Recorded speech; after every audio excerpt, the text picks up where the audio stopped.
મોટી ગરનાળ દૂધ ડેરી વિવાદ બાદ ફરી શરૂ, પશુપાલકોમાં ખુશીની લહેર।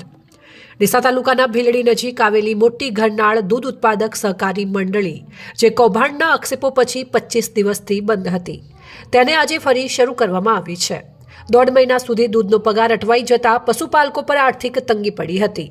ડેરી ફરી શરૂ થતાં ગામમાં ખુશીની લહેર ફેલાઈ છે। ડેરીના મંત્રીમંડળ પર કૌભાંડના આક્ષેપો પછી બનાસ ડેરી દ્વારા મંડળી બંધ કરવાનો નિર્ણય લેવાયો હતો।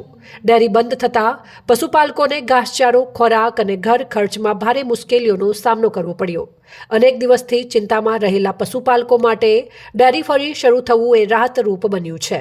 સ્થાનિક આગેવાનોની મધ્યસ્થતા તે બાદ ડેરી સવારથી ફરી શરૂ થઈ ગઈ છે। પશુપાલકોનું કહેવું છે કે હવે ડેરી શરૂ થતાં અમારી મુશ્કેલીઓ ઘટશે અને પગાર મળશે, તેમજ ડેરી નિયમિત રીતે ચાલે એ જ અમારી એકમાત્ર માંગ છે। કૌભાંડના આક્ષેપોની વચ્ચે નિર્દોષ પશુપાલકો પર પડેલો આર્થિક ભાર હવે થોડો હળવો થયો છે।